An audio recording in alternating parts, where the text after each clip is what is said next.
உறவும் உணர்வும். சுயநலமில்லாத மனிதர்கள். மகன்கள் எப்பவுமே அம்மா செல்லந்தாங்க. அப்பா கிட்ட பேசுறத விட அம்மா கிட்ட தான் நிறைய மனசு விட்டு பேசுவாங்க. என் ஜென்ரேஷன்ல பசங்கனாலே அப்பாவுக்கு உதவியா வேலை செஞ்சுட்டு தான் இருந்தாங்க. நிறைய குடும்ப பொறுப்புகள், அக்கா தங்கைக்கு கல்யாணம் அப்படின்னு அவங்களுக்குன்னு ஒரு தனி அடையாளம், ஆசை, அதை வெளிப்படுத்தாம வாழ்ந்தாங்க. அப்பா அம்மானாலையும் அவங்க தேவைக்கு இம்பார்ட்டன்ஸ் தர முடியல. இப்படி குடும்ப பொறுப்புகளை ஏத்துக்கிட்டு வாழ்ந்ததால சுயநலம் இல்லாம நிறைய பேர் வாழ்ந்தாங்க. அவங்க அடுத்த கட்டமான கல்யாண வாழ்க்கைக்கு அப்புறமும் தான் குடும்பம்னு நினைக்காம எல்லாருக்கும் சமமா செய்யற இடத்துல தான் இருக்க முடிஞ்சது.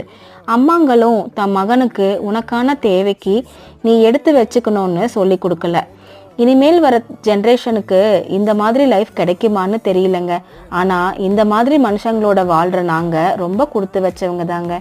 என்னங்க, நான் சொல்றது சரிதானே?